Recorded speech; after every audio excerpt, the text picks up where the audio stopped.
తాకట్టులో ఉన్న బంగారాన్ని విడిపించి ఆ రోజున్న మార్కెట్ ధర కట్టి మిగిలిన డబ్బును మీకు అందిస్తుంది కొమ్మూరి గోల్డ్.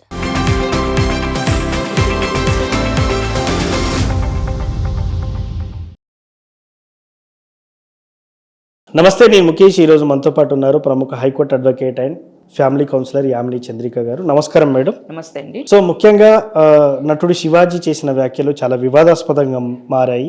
సో ఆడవాళ్ళు ఇలా డ్రెస్సులు వేసుకోవద్దు, అలా వేసుకోవద్దు. సో అనసూయ కూడా కామెంట్ చేయడం, చిన్మయి కూడా కామెంట్ చేయడం, ఇలా వివాదాస్పదంగా మారింది. ఇంతకీ అతను చేసిన వ్యాఖ్యలు కరెక్ట్ అంటారా, తప్పంటారా? అంటే అతను చెప్పిన విధానం కరెక్ట్ కాదు, మాటలు కరెక్ట్. ఇప్పుడు కొన్ని ఉంటాయి అంటారు కదా, అమ్మ అంటానికి మీ నాన్న పెళ్ళాం అంటానికి డిఫరెన్స్ ఎట్లా ఉంటుంది అలా. ఓకే, ఆయన చెప్పింది కామన్ పీపుల్కి ఎవరికి చెప్పలేదండి. ఆయన అమ్మ హీరోయిన్స్ మీరు పబ్లిక్లోకి వచ్చినప్పుడు అందరూ క్రష్ చేస్తారు, ఇబ్బంది పడుతున్నారు, కాబట్టి కాస్త నిండుగా మంచిగా బట్టలు వేసుకొని రండి అని చెప్పాడు. అదే కదా ఆయన చెప్పింది, నిండుగా బట్టలు వేసుకుంటామ్మా, దానివల్ల చాలా వరకు మీకు ఇవి తగ్గుతాయి, మంచిగా ఉంటారు పబ్లిక్లోకి వచ్చినప్పుడు అనే చెప్పాడు ఆయన. పబ్లిక్లోకి వచ్చినప్పుడు అని కూడా చెప్పాడు క్లియర్గా, పబ్లిక్లోకి వచ్చినప్పుడు కాస్త నిండుగా బట్టలు కట్టుకొని రండి అని చెప్పాడు. ఇంకొక కొన్ని మాటలు చెప్పారులేండి, ఆ మాటలు నేను కూడా తప్పుపడతాను, అలా చెప్పకూడదు, వేరే విధంగా చెప్తే బాగుండేదేమో. కానీ అతను కొంచెం రఫ్గా, అతని పెరిగిన వాతావరణం అలా పల్లెటూళ్ళలో పెరిగారు కాబట్టి వాళ్ళకి అవి కామన్గా కొన్ని మాటలు దొర్లుతాయి. కానీ అది ఇక్కడ మన సొసైటీ దాన్ని యాక్సెప్ట్ చెయ్యదు కాబట్టి అది తప్పుగానే మనం చెప్పాలి, ఆ మాటలు తప్పు. కానీ అతను చెప్పిన కంటెంట్ కరెక్ట్. ఓకే, ఆడవాళ్ళు నిండుగా బట్టలు కట్టుకోండి అంటంలో తప్పేంటి అనేది నాకు ఇప్పటికి కూడా అర్థం కావట్లేదు.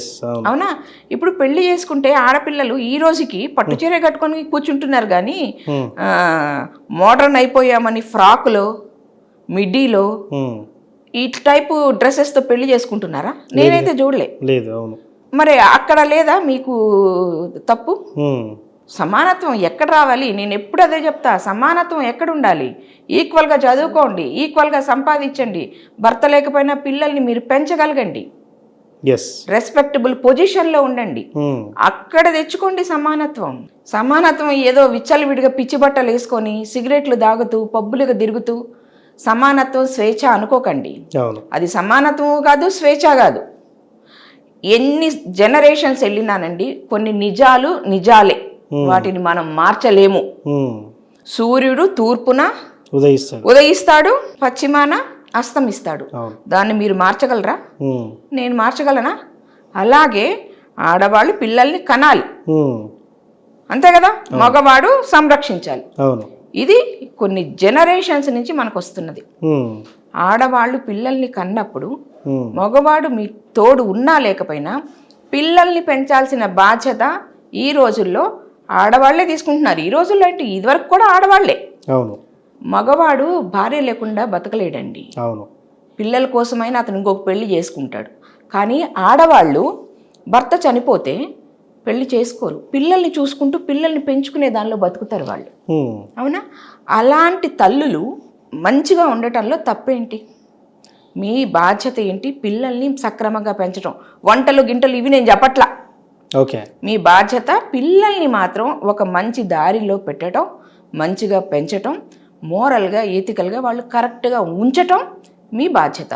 మీరే విచ్చలవిడిగా బట్టలు వేసుకొని విచ్చలవిడిగా పిల్లల ముందు తాగుతూ తిరుగుతూ స్మోక్ చేస్తూ ఉంటే పిల్లలకి మీరు ఏ విధమైన కల్చర్ ఇస్తారు? అవునా, ఒకప్పుడు తల్లిదండ్రుల ముందు మగ పిల్లలు స్మోక్ చేయడానికే భయపడేవాళ్ళు. అవునా, మరి ఇప్పుడు ఆడవాళ్ళు లేదు మగవాళ్ళు. ఆ రోడ్ల మీదకి వెళ్ళండి, ఆ రోడ్డు ఏవో పబ్స్ ఉన్నాయి కదా, ఆ రోడ్డు పేరు గుర్తురాదు నాకు ఎప్పుడు. సాటర్డే ఈవినింగ్స్ వెళ్ళండి, మగ పిల్లలే ఇంకా స్మోక్ చేయటం మానేసిండ్రు, ఆడపిల్లలు స్మోక్ చేస్తానే కనిపిస్తారు నాకు. మరి ఇప్పుడు చెప్పండి, ఇలాంటి కల్చర్లో ఉంటున్న తల్లిదండ్రులు లేదా తల్లి పిల్లల్ని సక్రమంగా పెంచగలదా? చిన్మయ్య గారు అంటారు శివాజీ గారిని మెట్టెలు తాడు వేసుకోమని చెప్తున్నారు. సమాజం ఆడవాళ్ళకి కొన్ని కట్టుబాట్లు పెట్టింది, మగవాళ్ళకి కొన్ని కట్టుబాట్లు పెట్టింది. మగవాడు ఫాలో అవుతున్నాడా అవ్వట్లేదా అనేది ఇక్కడ నేను మాట్లాడాను. ఆడవాళ్ళుగా మీరు ఫాలో అవ్వండి. ఇంతకు ముందు కూడా నేను చెప్పాను, తప్పు జరిగితే దాన్ని సరి చేసుకోండి, అప్పుడు అవతల వాడి తప్పుని ఎత్తి చూపండి. అవునా, మెట్టెలు ఎందుకు? తాళి ఎందుకు? ఉమ్, మగవాళ్ళ చూపుల నుంచి నిన్ను నువ్వు రక్షించుకోవటానికి. ఉమ్, సేఫ్ గార్డ్ తాళి. అవును మగవాళ్ళని ఆడవాళ్ళు అట్లా ఎవరు చూడరు. అవును చూసిన దాఖలాలు నేనైతే లేదు. చంపిన దాఖలాలు అయితే నాకు తెలుసు, కానీ మగవాళ్ళని ఆడవాళ్ళు ఉమ్, పిచ్చి చూపులు చూసి ఎక్కడ పడితే అక్కడ తాకిన దాఖలాలు నేనైతే చూడలే. Yes. ఆడవాళ్ళు వెళ్ళి మగవాళ్ళని ఉమ్, ఇంతవరకు వినలా. ఉమ్, కానీ అదే ఆడవాళ్ళు బస్సులో వెళ్ళినా ట్రైన్లో వెళ్ళినా నీ మెళ్ళో చూసి పక్కకు తప్పుకుంటాడు. అవును ఇక తప్పుకోనోడిని మనమేం అనలేము. అవును కానీ చాలా వరకు పెళ్ళయింది అంటే ఒక రెస్పెక్టబుల్ గానే చూస్తారు ఆడవాళ్ళని మగవాళ్ళు. అవును అవునా? ఆ రెస్పెక్ట్ నీకు రావాలి అంటే నీకు ఇవి ఇంపార్టెంట్ అని మన ధర్మం. కానీ మన ధర్మం ఏంటండి, ఏ ధర్మంలోనైనా తాళిబొట్టు ఉంది కదా. ముస్లిమ్స్లో నల్ల పూసలు వేసుకుంటారు, అవును క్రిస్టియానిటీలో నల్ల పూసలు వేస్తారు, వాళ్ళు కూడా చర్చిలో తాళి కట్టించుకుంటారు. ఓకే మరి ఉమ్, ఇవన్నీ ఎందుకు? ఆయన డ్రెస్సింగ్ కోసం మాట్లాడాడు, ఉమ్, కామన్ ఆడవాళ్ళ కోసం ఆయన మాట్లాడలా, ఉమ్, హీరోయిన్స్ కోసం మాట్లాడాడు. Hmm. హీరోయిన్లు వచ్చి మాట్లాడండి, వాళ్ళెవరో వచ్చి మాట్లాడలా. అవును చిన్మయి ఒక సింగర్, ఉమ్, నీకెందుకు ఈ గొడవ? ఎస్ ప్రతి దానికి నువ్వెందుకు వస్తున్నావు? ఉమ్, సమానత్వం, స్వేచ్ఛ అని నువ్వెందుకు మాట్లాడుతున్నావు? Hmm. నీకు ఏదైతే దొరకదో, సహజంగా మనుషుల మెంటాలిటీ ఎలా ఉంటుందంటేనండి, మనకు ఏదైతే లేదో ఉమ్, దాన్ని ఎక్స్పోజ్ చేస్తాం. ఎస్ చాలా మంది చూడండి, నాకు డబ్బు మీద విలువ లేదు, ఉమ్, నాకు డబ్బు అంటే లెక్క లేదు అని చెప్తారు. అవును నీ దగ్గర లేదు కాబట్టి నీకు లెక్క లేదు అని చెప్తున్నావు. ఎస్ అవును అదే డబ్బు నీ దగ్గర ఉంటే లెక్క లేకుండా నువ్వు దానం చేయగలవా? చేయలేం కదా లెక్క చూసుకొని ఇస్తావు. ఒక్కొక్కడికి రూపాయి రూపాయి. ఉమ్, డబ్బు లేనప్పుడు 100 చెప్తావు. అవును ప్రేమ గురించి ఎక్కువ మాట్లాడే వాళ్ళు చూడండి, వాళ్ళు ఎవరిని ప్రేమించలేరు. అవును ఎవరి దగ్గర ఏదైతే ఉండదో దానికోసం వాళ్ళు ఎక్కువ మాట్లాడతారు, ఎస్ అవును వాళ్ళు తప్పిస్తారు. ఉమ్, అవునా? ఇప్పుడు నువ్వెందుకు వస్తావు ప్రతిదానికి? ఉమ్, నీకు అట్లా తిరగాలని ఉంటే నువ్వు వేసుకో. ఆయనేం వద్దనలేదు కదా. ఆయన ప్రతి ఒక్కళ్ళ దగ్గరికి వచ్చి నువ్వు ఈ డ్రెస్ ఎందుకు వేసుకున్నావు, ఈ డ్రెస్ వేసుకో అని చెప్పలా, ఉమ్, జనరల్గా చెప్పాడు. అంతకుముందు ఆమె నిధి అగర్వాలే కదా, ఓపెనింగ్కి వెళితే ఆమె వీనెక్ టైప్ ఒక డ్రెస్ వేసుకొని వెళ్ళారు. ఉమ్, క్రష్ అయిపోయారు ఆవిడ. అవును అవునా? క్రష్ అయిపోయినప్పుడు కూడా అప్పుడు కొంతమంది జనరల్గా కామెంట్ చేశారు, కొంచెం మంచి బట్టలు వేసుకొని రావచ్చు కదా అని. అవును దాన్ని ఎవరు పట్టుకోలే. ఉమ్, ఇప్పుడు ఈయన అదే మాట ఆ ప్రమోషన్లో, ఆ సినిమా ప్రమోషన్లో ఒక ఆవిడ శారీ కట్టుకొని వచ్చింది, హీరోయిన్ ఎవరో. ఉమ్, చాలా బాగుందమ్మా, మంచిగా చీర కట్టుకొని వచ్చావని చెప్పి నెక్స్ట్ ఇది చెప్పారు. హీరోయిన్స్ ఎవరైనా సరే పబ్లిక్ ప్లేసుల్లోకి వచ్చేటప్పుడు ఉమ్, మీ పార్ట్స్ కనపడకుండా ఉంటే చాలమ్మా, చీరలో కూడా నిండుగా బట్టలు కట్టుకున్నా కూడా అందంగా ఉంటారు అని అన్నాడు. ఉమ్, ఆయన నేను కొంచెం పార్ట్ అదే Hmm. అని చెప్పాను, ఆయన అలా చెప్పకుండా వేరే వర్డ్ వాడాడు. అది తప్పు, ఉమ్, అట్లా మాట్లాడకూడదు, ఎస్ అది తప్పు. కానీ ఒద్దికగా శరీరంలోని భాగాలు కనపడకుండా డ్రెస్ చేసుకోండి అన్న చెప్పిన మాట తప్పు కాదు. ఓకే అతను కొన్ని మాటలు వాడాడు, అవి తప్పు. ఉమ్, అది ఎవరమైనా ఖండిస్తాం. ఉమ్, ఇన్ జనరల్గా అది ఆడవాళ్ళు మగవాళ్ళు అని కాదు, ఇన్ జనరల్గా కూడా అలాంటి అన్పార్లమెంటరీ వర్డ్స్ మనం యాక్సెప్ట్ చేయొద్దు. ఓకే ఓకే, కానీ అతను చెప్పిన కంటెంట్ నిండుగా బట్టలు కట్టుకోండి, గౌరవింపబడతారు నలుగురిలో ఉమ్, అన్నది యాక్సెప్టెడ్, ఓకే అంతే. ఉమ్, అది కూడా క్లియర్గా మళ్ళీ చెప్తున్నా, హీరోయిన్స్కి మాత్రమే చెప్పాడు, ఉమ్, ఇంకెవరికి చెప్పలేదు. కావాలంటే ఆ వీడియోని 1-10 సార్లు వేసుకొని వినండి. ఉమ్, హీరోయిన్స్ పబ్లిక్లోకి వచ్చినప్పుడు నిండుగా బట్టలు కట్టుకొని రండమ్మా, ఉమ్, దానివల్ల కూడా మీ అందం పెరుగుతుంది, Yes. మీ వాల్యూ పెరుగుతుంది. మీరు ఓపెన్గా ఏదో చూపించినంత మాత్రాన మీ వాల్యూ పెరుగుతుంది అని అనుకోకండి అని క్లియర్గా చెప్పాడు. అవును దీనిలో తప్పైతే లేదండి. ఉమ్. అంటే మా బట్టలు మా ఇష్టం, మేము ఎట్లా వేసుకుంటే ఏంటి అని చెప్పి ఖచ్చితంగా కదా, మీ బట్టలు మీ ఇష్టం, నేను కాదు అంటల్లా. అవునా? ఎవరైనా 10 మంది మిమ్మల్ని చూస్తే వాళ్ళు ఎందుకు చూస్తున్నారు ఉమ్, అని నువ్వు ఫీల్ అవ్వకప్పుడు, ఉమ్, నువ్వు ఫీల్ అవ్వద్దు. నీ బట్టలు నీ ఇష్టం అన్నప్పుడు ఉమ్, వాళ్ళు ఏం చేసినా, ఉమ్, వాళ్ళు నిన్ను ఎక్కడ టచ్ చేసినా ఉమ్, నువ్వు ఫీల్ అవ్వకు, ఓకే నువ్వు కామ్గా ఉండు. ఉమ్, అట్లా జరుగుతుందా? జరగదు కదా. జరిగేది కదా. ఆ మధ్య హీరోయిన్ ఎవరు ఒక ఆమె కొట్టింది కూడా ఒక అబ్బాయిని. అవును నువ్వు మంచి బట్టలు వేసుకొని వస్తే అట్లా కొట్టాల్సిన అవసరం ఉండదు. అంటే అనొచ్చు, చీర కట్టుకున్నా కూడా ఉమ్, చేసేవాళ్ళు చేస్తారు కదా మేడం అని, అప్పుడు తప్పు నీకు ఉండదుగా. అవును కదా. అరే ఆ పిల్ల ఒద్దిగ్గా ఉందిరా, ఉమ్, మంచిగా చీర కట్టుకొని వచ్చింది, ఉమ్, ఆ చచ్చినోడు చూడు అవును అని ఆయన తిడతారు. అవును నువ్వు ఆ డ్రెస్ వేసుకొచ్చి ఉమ్, ఆడు నిన్ను పట్టుకున్నప్పుడు అవును నిన్ను అంటారు, వాడిని అంటారు. అవును నువ్వు అనిపించుకోవటం ఎందుకు? ఉమ్, నువ్వు వద్దిగ్గరా పబ్లిక్లోకే కదా, నీ ఇంట్లో నువ్వు ఇష్టం, నువ్వు ఎట్లయినా ఉండు, Yes, నిన్నేం అనలేదు. అవును అవునా? లేదు, మీ ఫ్యామిలీ పార్టీస్ ఉంటాయి, ఫ్యామిలీ ఫంక్షన్స్ ఉంటాయి, దానికి నీకు నచ్చినట్లు వెళ్ళు, ఉమ్, దానికి ఎవరు ఏమీ మాట్లాడడం. అవును జస్ట్ పబ్లిక్ ప్లేస్లోకి వచ్చినప్పుడు నీట్గా మంచిగా రెస్పెక్టబుల్గా రండి అని చెప్పారు. ఎస్. అది కదా చెప్పింది. ఈ రోజు మాట్లాడుతున్న అనసూయ భరద్వాజ్ కానీ చిన్మయ్యి కానీ అసలు ఏం తప్పు ఉందని అతను అన్నదానిలో మాట్లాడుతున్నారు. అసలు ఇంత చేస్తే సోషల్ మీడియాలో శివాజీకే సపోర్ట్ వస్తున్నారు అందరూ. మళ్ళీ శివాజీ గారు కూడా ఒక మెట్టు దిగి సారీ కూడా చెప్పారు. కానీ అసలు ఆయన సారీ ఎందుకు చెప్పాల్సి వచ్చింది అంటే నేను చెప్పాను కదా, తర్వాత ఆయన కొంత వర్డ్స్ ఫిల్తీ యూజ్ చేశారండి, కొన్ని మాటలు అనకూడని మాటలు కొన్ని అన్నారు అని చెప్పాను. డ్రెస్సింగ్ విషయం కాకుండా తర్వాత ఒక 2 బీట్ చేశారు మనకు, దానికి రిలేటెడ్ గా సారీ చెప్తే బాగుండేది.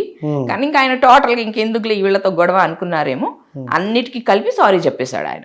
సారీ చెప్పడానికి ప్రిపేర్ అయిపోయినప్పుడు అది ఇది అని ఏముంది, అన్నిటికీ కలిపి సారీ చెప్పాడు ఆయన. కానీ శివాజీకే సపోర్ట్ వస్తుంది సోషల్ మీడియా, అవునా? వాళ్ళకేం రావట్లా, వాళ్ళని ఎవరు సపోర్ట్ చేస్తున్నారు? ఎవరు సపోర్ట్ చేయట్లేదు కదా. నేను అనేది అదే, ఇప్పుడు ఒక మాట అన్నారు అంటే అన్నారు అన్న దగ్గర ఆగండి ఒక నిమిషం. ఎందుకు అన్నారు, ఏ విషయంగా అన్నారు, ఏ టాపిక్ లో మాట్లాడారు, అది బట్టలు నిండుగా వేసుకొని పబ్లిక్ ప్లేస్లోకి రండి, అంతే ఆయన అన్నది. తర్వాత వేరే ఏదో అన్నారులేండి, చూపించుకొని మనమేం పబ్లిసిటీ తెచ్చుకోక్కర్లేదు, మనం మంచిగా ఉన్నా మన పబ్లిసిటీ మనకు వస్తుంది అన్నారు. కరెక్టే కదా అది, అవునా? ఇప్పుడు ఇది వరకు హీరోయిన్స్ వాళ్ళ ఇళ్లలో వాళ్ళు ఎట్లయినా ఉండనివ్వండి, హీరోయిన్స్ బయటకు వచ్చేటప్పుడు సావిత్రి గారు గాని, జమున గాని, తర్వాత ఈమె ఎవరండి సౌందర్య, అప్పుడు వదిలేండి పోనీ రీసెంట్ గా ఆవిడ సౌందర్య గారు ఎంత మంచి యాక్టర్ అండి, ఆవిడ అసలు ఎట్లొస్తారు ఏదైనా ఫంక్షన్స్కి వచ్చేటప్పుడు నిండుగా. రేఖ ఆమె ఈ రోజుకి చీర కట్టిందంటే, శ్రీదేవి, వీళ్ళందరూ ఎట్లా వచ్చేవాళ్ళండి ఫంక్షన్స్కి చీరలో తప్ప. మీరు ఎక్కడైనా చూడండి వాళ్ళని వేరే డ్రెస్సుల్లో, చీరల్లో, కానీ ఆర్ఎల్స్ చుడీదార్స్, ఐ థింక్ చుడీదార్ కూడా చాలా తక్కువే, వీటిల్లోనే ఫంక్షన్స్కి వచ్చేవాళ్ళు. మరి అంత మాత్రం వాళ్ళు హీరోయిన్స్ అవ్వలేదా, టాప్ పొజిషన్కి వెళ్ళలేదా? అంతే కదా. అలాని వాళ్ళు వేరే డ్రెస్లు వేసుకోలేదని కూడా నేను చెప్పను, అది వాళ్ళ ఫ్యామిలీ ఫంక్షన్స్ లో వేసుకున్నారు, లేదా వాళ్ళ ప్రైవేట్ లైఫ్ లో వేసుకున్నారు. పబ్లిక్ లైఫ్ లో ఎప్పుడు వాళ్ళు నిండుగా చీర కట్టుకునే వచ్చారు. ఈ రోజుకి వాళ్ళని బీట్ చేసేవాళ్ళు శ్రీదేవిని కానీ, రేఖాని కానీ, హేమమాలిని కానీ, సావిత్రి గారిని, జమున గారిని, సౌందర్య గారిని, వీళ్ళందరినీ బీట్ చేసే హీరోయిన్స్ ఈ రోజు ఎవరున్నారు? ఈవెన్ అనుష్క కూడా చూడండి, ఏ ఫంక్షన్ లోనైనా వల్గర్ డ్రెస్ తో కనపడిందా మీకు? నిండుగా చీర కట్టుకొని వస్తుంది. ఆవిడ్ని బీట్ చేసే హీరోయిన్స్ ఈ రోజుల్లో మాట్లాడిన వాళ్ళలో ఎవరున్నారు చెప్పండి? ఈవెన్ అనసూయ భరద్వాజ్ హీరోయినా? ఆవిడ అసలు నీకెందుకు, నువ్వు హీరోయిన్ కాదు, నిన్ను అనలా, మరి నువ్వెందుకు వచ్చి దూరుతున్నావు? చిన్మయి హీరోయిన్ కాదు, ఆమె సింగరు, నువ్వెందుకు వచ్చి దూరుతున్నావు?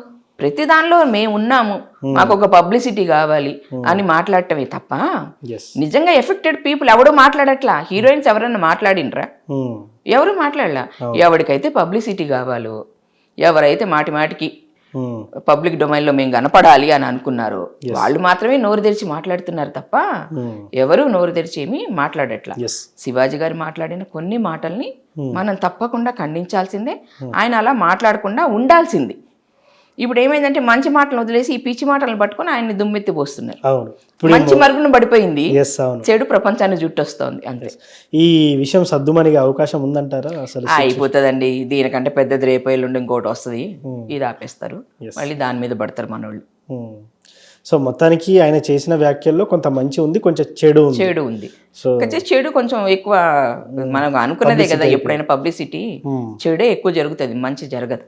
చూద్దాం రాబోయే రోజుల్లో, ఈ 2-3 రోజుల్లో మళ్ళీ ఇంకా. ఆయన హీరోయిన్స్ అనే చెప్పారు కానండి, ఇన్ జనరల్ గా కూడా అసలు రియాక్ట్ అయింది హీరోయిన్స్ కాదు, మళ్ళీ వాళ్ళెవరు అవలా. ఇన్ జనరల్ గా కూడా లేడీస్ ఎప్పుడైనా అండి కొంచెం నిండుగా బట్టలు కట్టుకొని ఉంటేనే మంచిగా ఉంటది అని అనిపిస్తుంది. ఆడవాళ్ళు సున్నితంగా ఉంటారు, సౌకుమార్యంగా ఉంటారు అని చెప్తుంటే అట్లీస్ట్ డ్రెస్సింగ్ లోనన్నా కనపడండి అమ్మా. మీ మెంటాలిటీని ఎలాగో మేము మార్చలేకపోతున్నాం. మొగుళ్ళని చంపుతున్నారు, లవ్వర్లను చంపుతున్నారు, మోసాలు చేస్తున్నారు, వాటిని మేము తెలుసుకోలేకపోతున్నాం, వాటిని మేము మార్చలేకపోతున్నాం. అట్లీస్ట్ డ్రెస్సింగ్ లోనైనా కాస్త అమ్మాయి సున్నితంగా ఉంటది, సౌకుమార్యంగా ఉంటది అని మేము అనుకుంటున్నాం కాబట్టి ఆ డ్రెస్సింగ్ లోనన్నా కనపడండి, నిండుగా బట్టలు వేసుకోండి, తప్పేముంది. సో మొత్తానికి ఈ వివాదం ఎప్పటితో సర్దుమణుగుతుందో అయితే వెయిట్ చూద్దాం మేడం. మొత్తానికి జరిగిన దాంట్లో కొంచెం మంచి, కొంచెం చెడు ఉంది. సో కొన్ని దృష్టిలో పెట్టుకుని ఆయన కామెంట్ చేశారు, అది కొంత నెగిటివ్గా పోర్ట్రేట్ అవ్వడం కూడా దీని అంతటికి కారణం అనుకోవచ్చు. సో చూద్దాం. Thank you.